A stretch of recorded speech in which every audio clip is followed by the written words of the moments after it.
guys, it's Evan here and welcome back to World of Warships, and today I am reviewing the Tier 8 American battleship, the North Carolina. So far, my favorite battleship I have ever played, but before we get into deeper with her, first of all, let's see some history. The North Carolina was laid down in 1947 and finished in 1940. But commissioned on 9th of April 1941. She wasn't the only class, the only ship of her class. There was the North Carolina and there was the Washington. The Washington had 13 battle stars and the North Carolina had 15 battle stars. Although there's one engagement that I like the Washington more than the North Carolina, but North Carolina did provide some fairly good support to American carriers. The North Carolina was first mainly just cruising around in the North Atlantic. In the early 1942, after the attack of Pearl Harbor, she was ordered to go back to Pearl Harbor. However, she did not return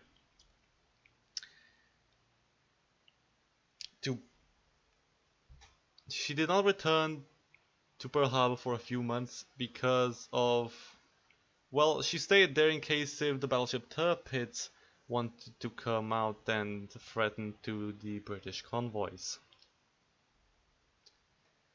So after the intensive war exercises, North Carolina departed for the Pacific Theater of Operations. She was the first battleship to arrive in the Pacific Theater in the beginning of the war.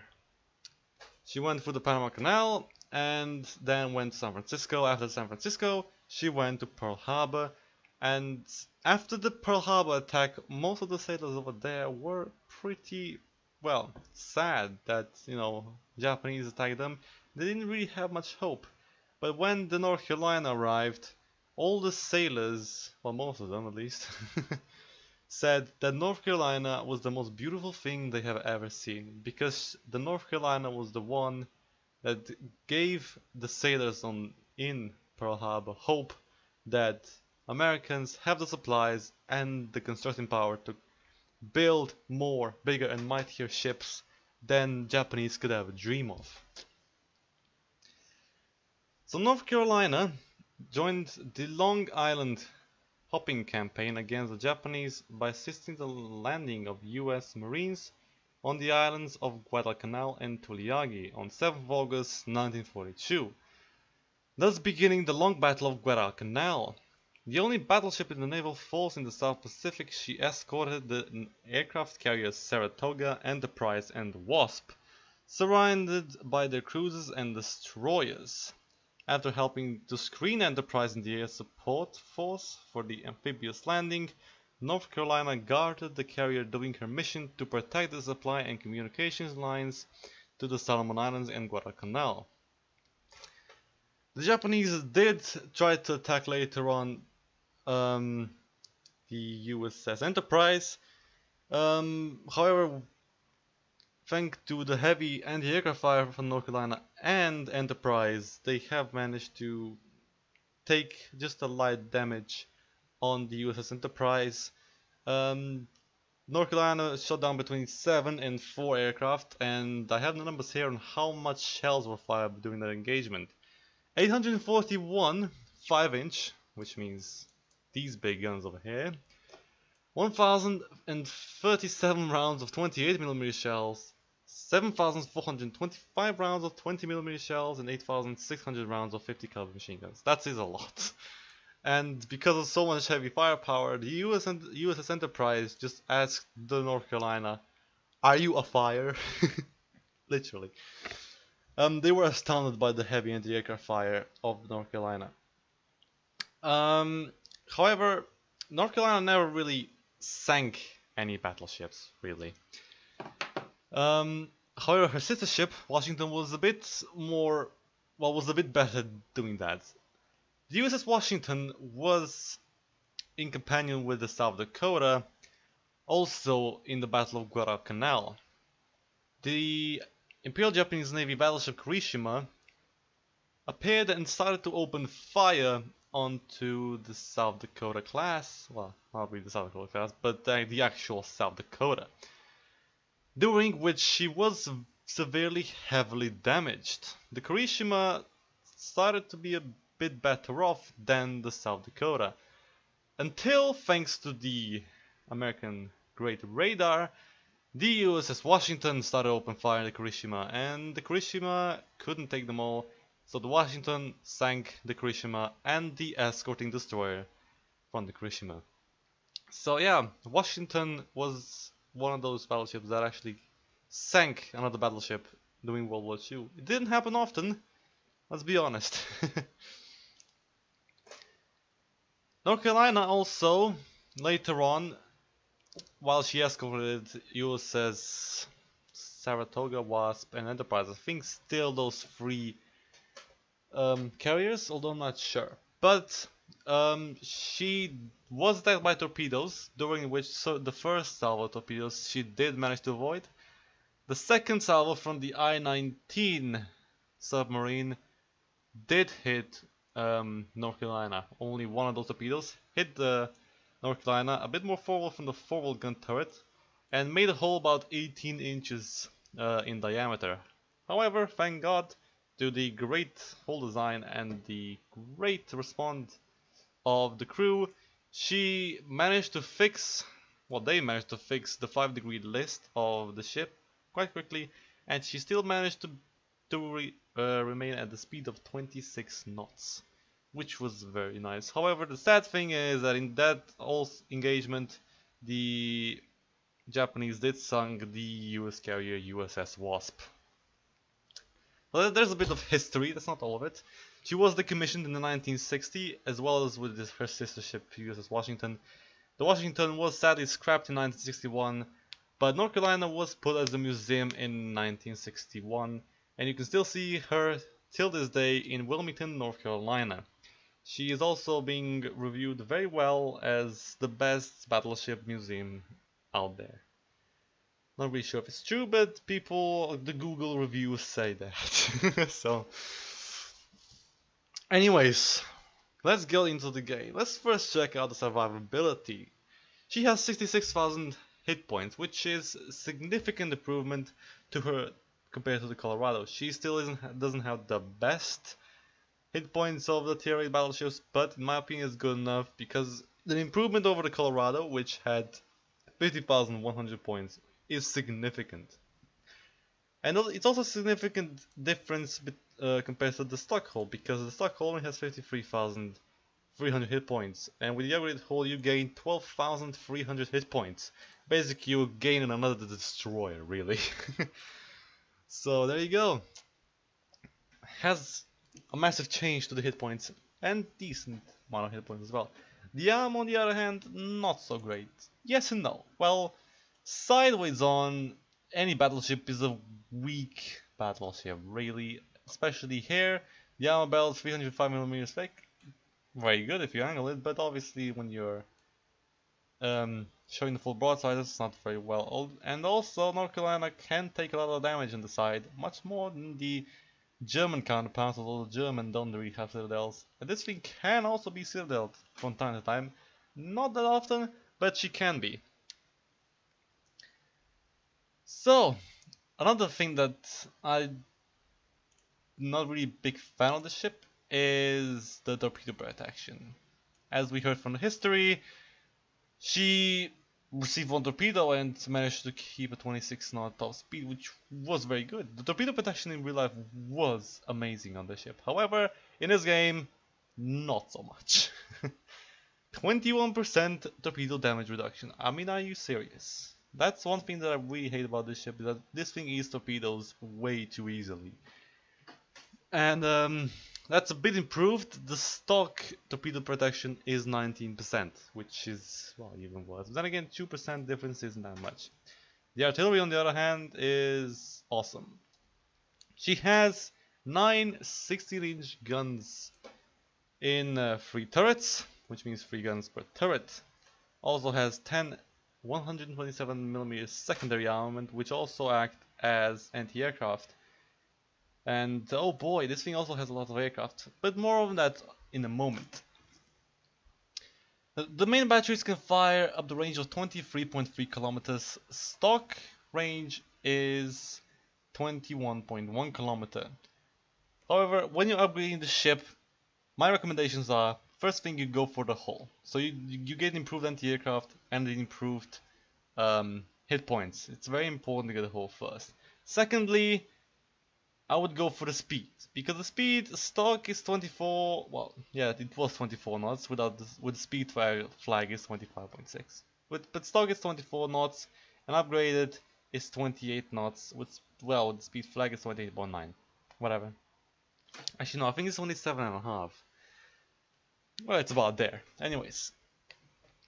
However, the fact that Colorado and North Carolina both have 16-inch guns, the Colorado ones are weaker because, well, these are the Mark 6 16 inches, the Colorado has the Mark 1 16-inch guns.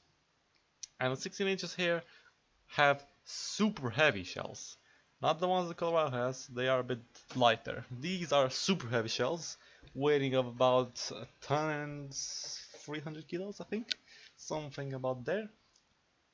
And they do a bit more damage overall compared to the Colorado. They are great guns. That's one thing that I like about these American guns. They are very accurate as well. Sometimes troll from time to time, but generally speaking, the accuracy dispersion is very good on this thing. The secondary armament, however, the range is not great, 6.3, although that is improved. Stock is, I think, about 5. Read times 5.1 seconds. The reason why this thing has such a low range of secondary armament is the fact that these can also act as anti-aircraft, while as the Germans have 10 kilometers secondary, but cannot really fire the aircraft, I believe. There's a bit of a difference there. So that was the guns. Now the anti-aircraft defense, and just by looking at the numbers, you can guess that it's very good. Even stock, it's not bad. Well, it's not, when I say it's not bad, it's great actually. 99. Although, never mind.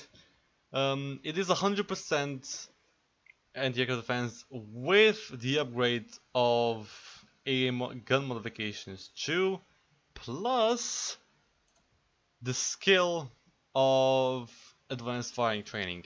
With those, you increase the secondary armament, well, the anti-aircraft armament to 100, as well as with the basic firing training, I believe.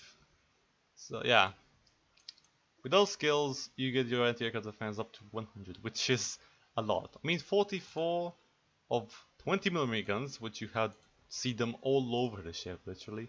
Then you have 15 quad 40mm Bofors, have a range of 5.1 kilometers.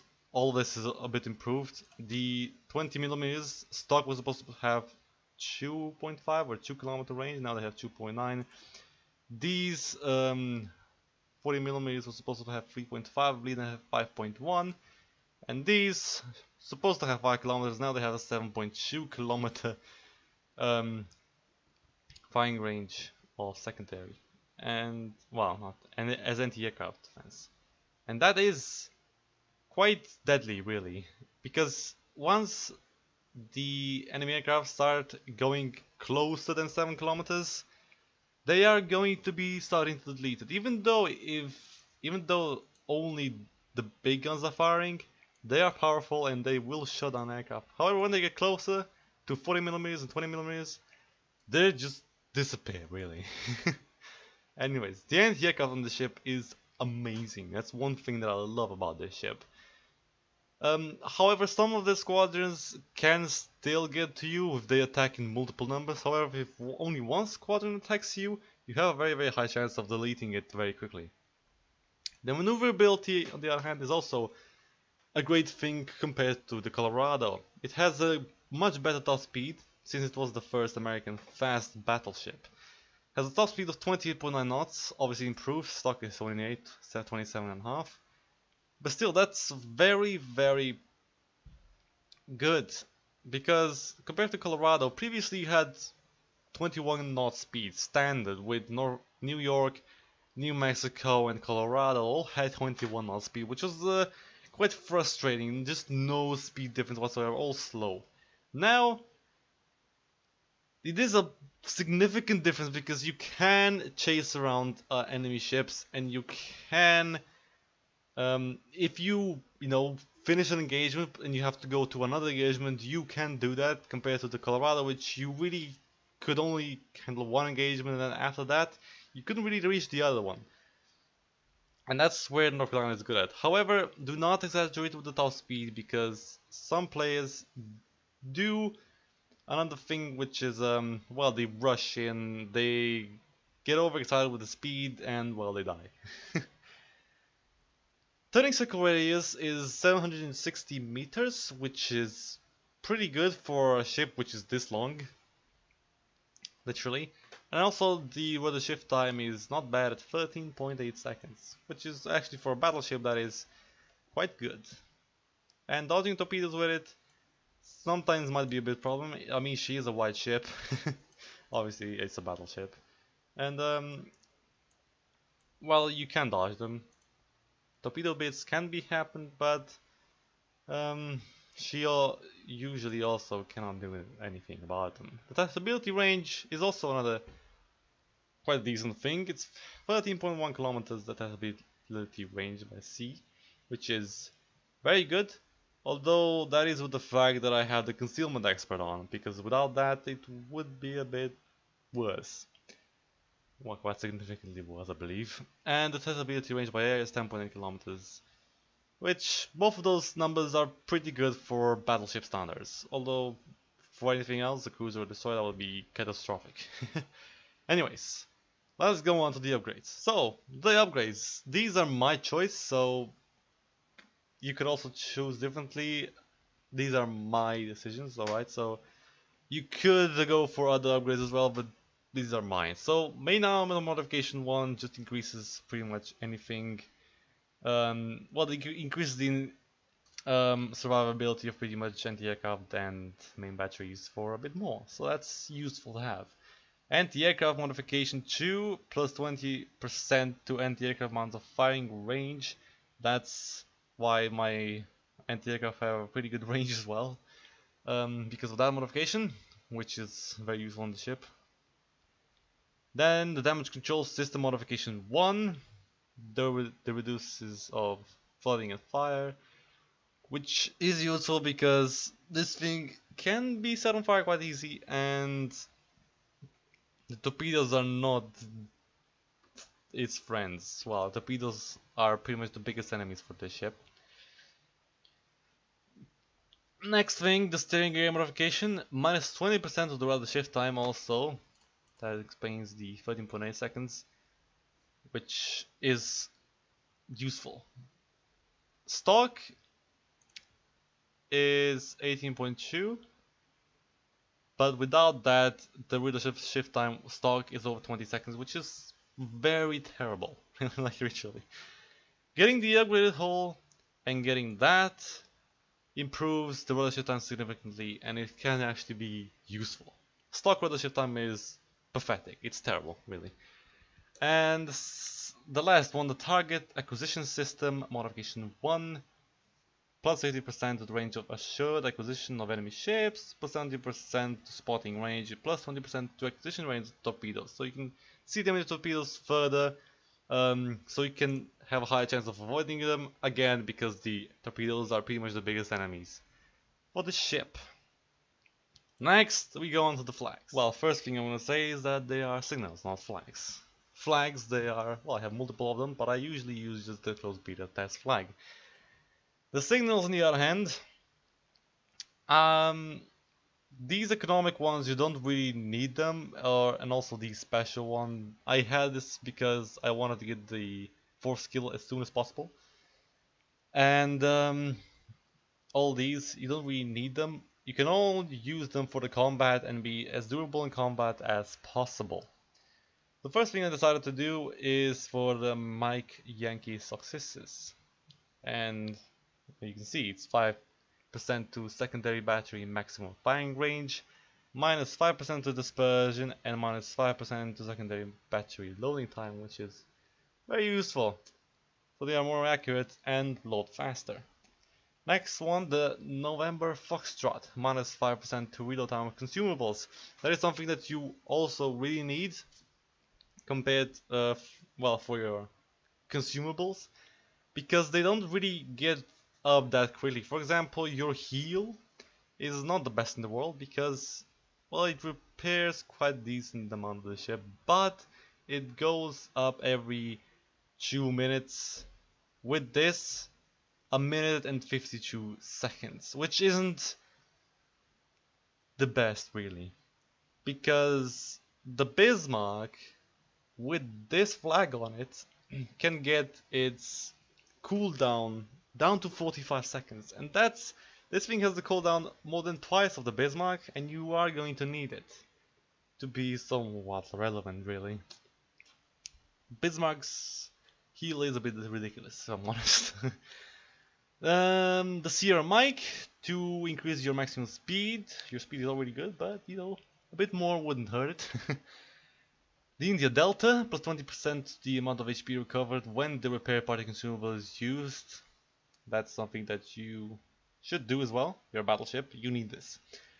Next thing, the India Yankee, minus 20% to time of fire extinguishes. This is also useful because this thing gets set on fire a lot of times. The superstructure here is quite weak for that. Next thing, you should also get, I mean, if you get rid of all these free economic ones and special one, should get the Juliet Yankee Bisotvo. Minus 20% to flooding recovery time. That's something that you have to get because, again, torpedoes are your worst enemies. Then the Juliet Charlie, the magazine detonation. I mean, you don't want that to happen to you, so why not get it? And for the final, I would go for the Hotel Yankee, minus 20% of damage received when ramming, and plus 50% of damage caused when ramming the enemy. And that, for Battleship, is very useful, because you are the heaviest ship on the seas, and ramming other battleships, cruisers, or destroyers, that will help you a lot. And ramming ships with North Carolina can happen quite often because, well, Bismarcks and Tirpitz just don't want to die, and you don't want to die, so at the end they just decide to ram you. And you try to avoid them, but you won't. Anyways, so that's it with the signals.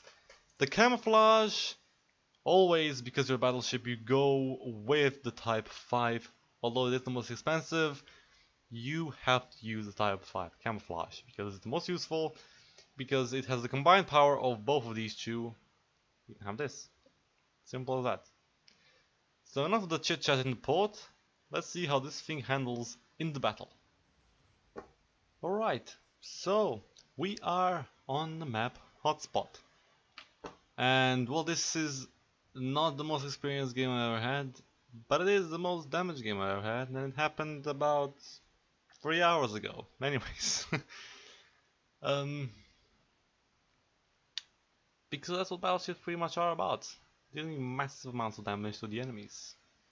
Although I haven't really destroyed much aircraft in this game. Hopefully I will be able to find the footage where I managed to destroy a lot more aircraft. Now, I wasn't really sure where should I go, so I kind of stop here, wait for the Otago to wake up because he hasn't been waking up. Then I see that the Dunkirk is coming this way, so I decide, you know what, screw it, let's go to the left. The Otago also wakes up finally, and yeah, let's go. Dunkirk is rocking with that French camouflage. Okay, first thing first, let's see if we can hit something. That Otago, way too fast, and my shells won't go over the island. Let's try something else. I'm already spotted because of those fighters. They are 8.4 kilometers close, so that is obvious. And yeah, well, let's make our first salvo onto the enemy Byron, and I get hit by the enemy New Orleans. And the enemy in New Mexico has decided to also fire high explosive at me. And he does 2 fires with 1 shell. That guy is lucky as fuck. Anyways, let's try to return the favor. Hopefully. We'll see how much we'll do. Although I doubt I'm gonna do much to him, because he did disappear. 1 over pen, and that's it! Great, great start. Okay, second ship coming out is going to be an Otago. And I love Otagos. And you should too when you're in a battleship, because the Otagos are pretty much the definition of hitting the citadels. Although I'm pretty sure I'm not gonna hit any citadels. Shit. Citadels in there. Yep, no, just 1 over pen again. Sometimes this ship can have a habit of overpanning. And there we go. Already shot down 1 aircraft, and they are and they were 5 kilometers away. It's just so easy. Then again, they are usual aircraft, so they are a bit easier to destroy. Next, the Shan hosts. I think this is going to be the first ship that I'm actually going to do somewhat a fair amount of damage to it. 6,000 plus 5,000, that's about 11,000. Pretty decent. That's 15,000 in total. Okay. The New Mexico is our next target. Now he has been dealing quite a decent amount of damage to me. Well, actually, I only lost 6,000, but never mind, the people who shoot at me should die. New Mexico starts to move, and well, all of this was pretty much over-aimed. That's my bad there. And also the dispersion was not in my favor. Dispersion was much more in my favor when I hit that Shan house previously. Right. I'm gonna have to just wait for the New Mexico to fire, and he has fired, which means that now I can return what he has done to me.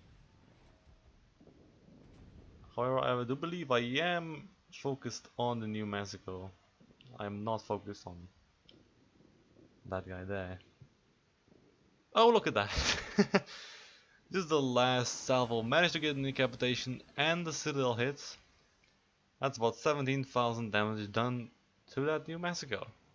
Seems quite fair. Shan host pops out. Although he does do quite significant amount of damage back to me.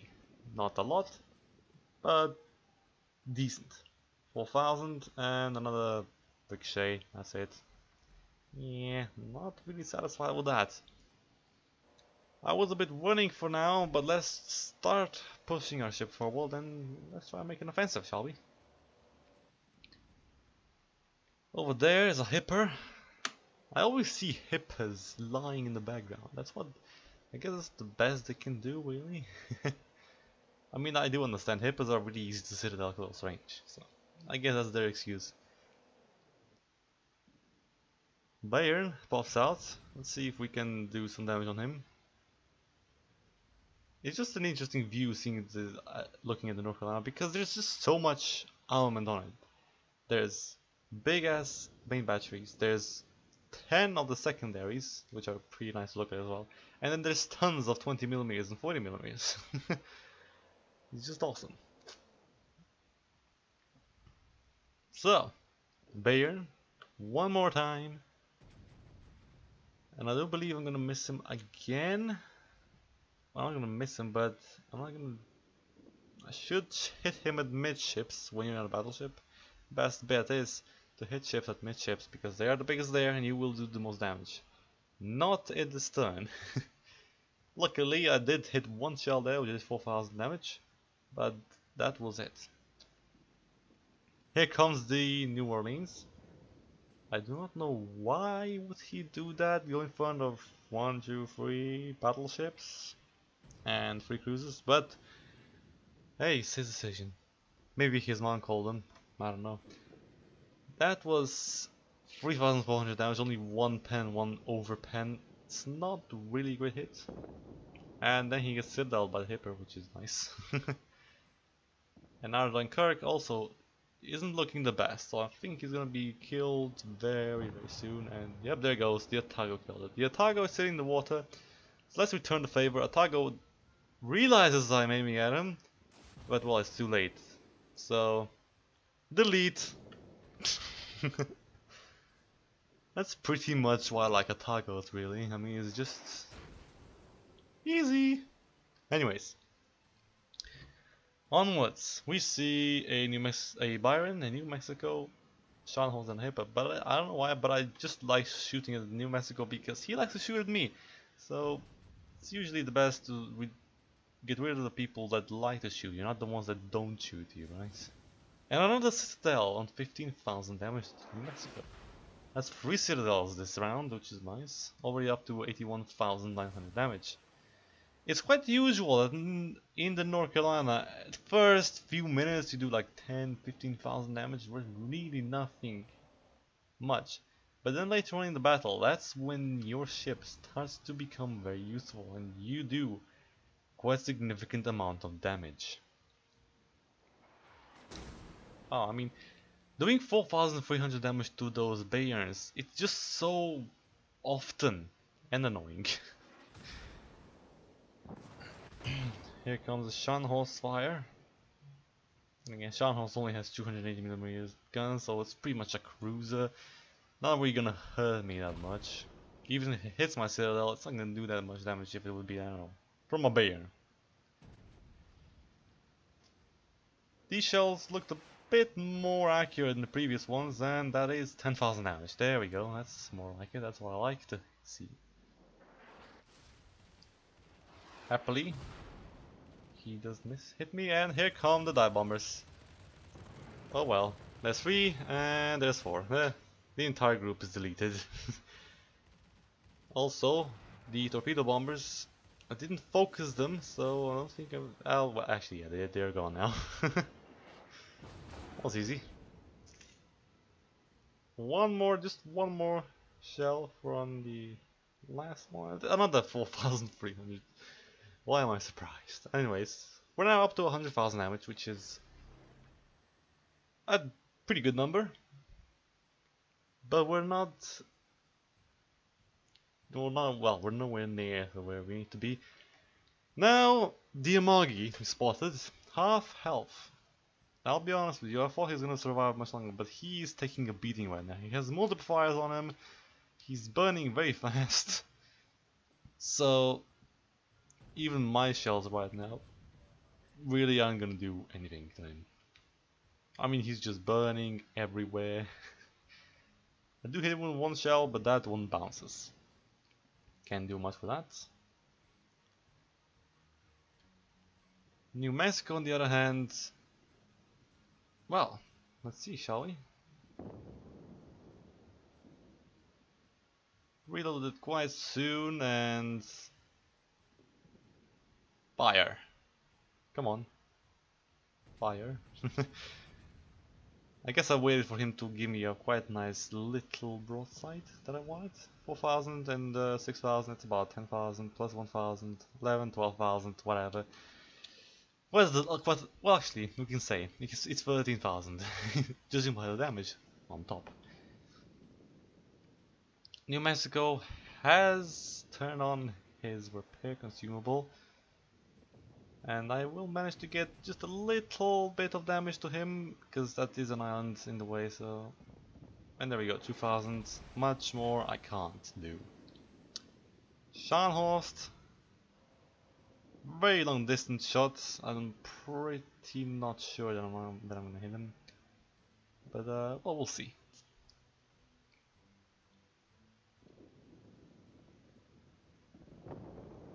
Well, if it will be a hit, well, it already happened. So no, we got no hits on the Scharnhorst. Bismarck, on the other hand, it's not usual that you set out German battleships, because it's just hard to do. You can if you have a very good loop and they penetrate down to the citadel, like for example right now. 25,000 damage to the Bismarck. However, it is a Bismarck and it does have heal every 45 seconds, so that damage pretty much means nothing to him, and he already is repairing that.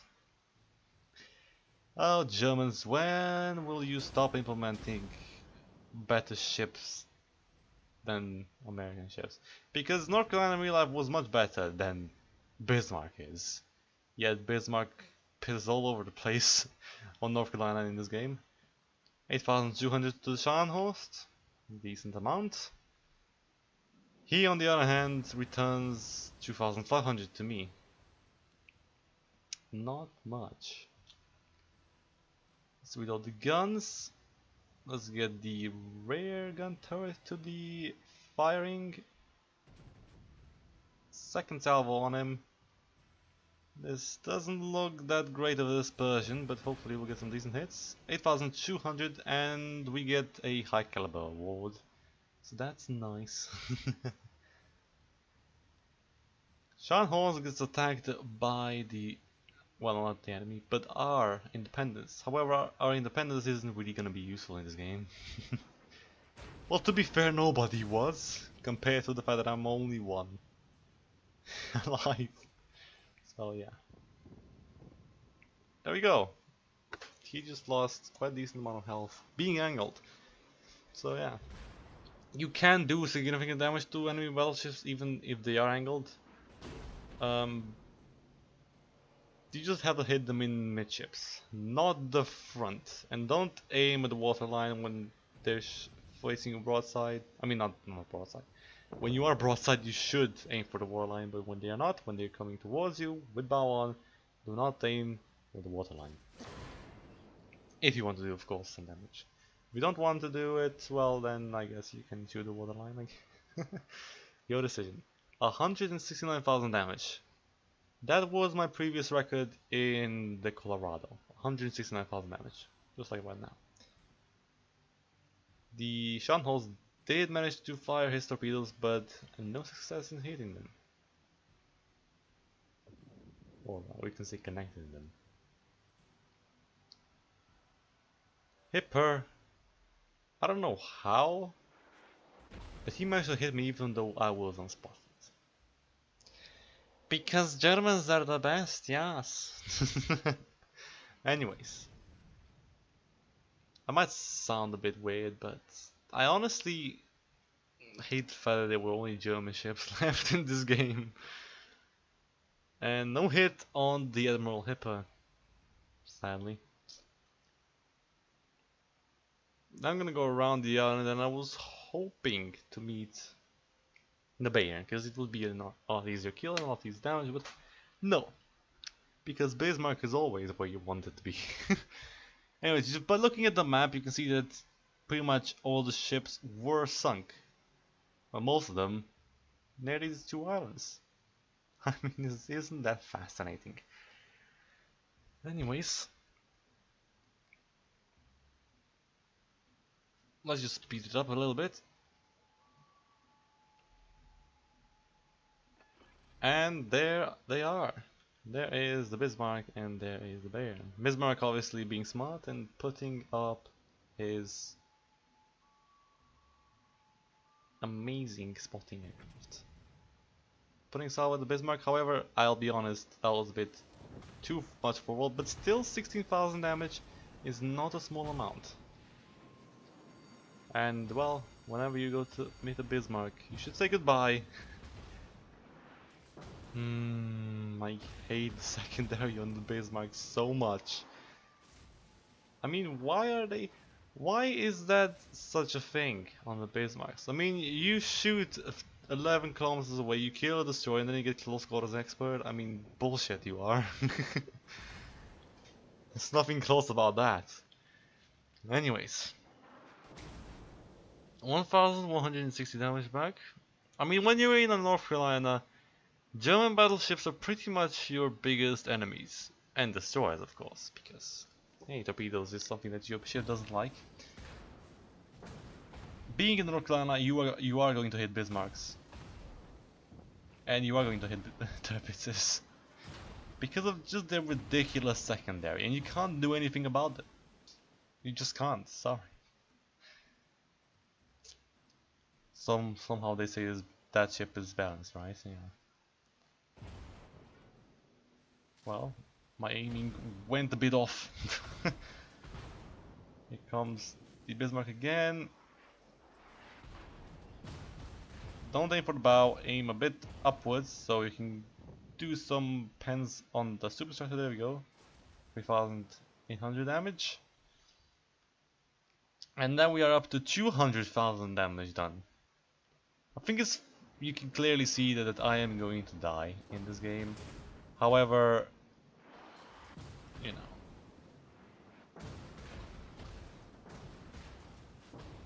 Last arrow into the Bismarck. 3,400. And well, only 400 damage, 400 health. And there we go. And I just can't do anything about it, because they are German battleships. Anyways, hopefully you liked this review, even though maybe you didn't. You can tell that I didn't really like this game that much. 203,635 damage, 9 air kills and 2 normal kills. I got a high caliber and devastating strike reward, and 4 citadel hits. My best damage game I have had.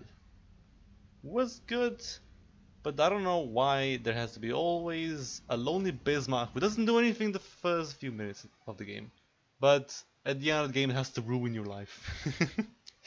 It's just the way Germans do it, don't they? Anyways, don't get me wrong, I don't have anything against Germans. They're good people. Alright then. Anyways, thank you guys for watching. I hope you liked the review of North Carolina. She's a good ship. If you want it, get it. And I'll see you next time. Goodbye.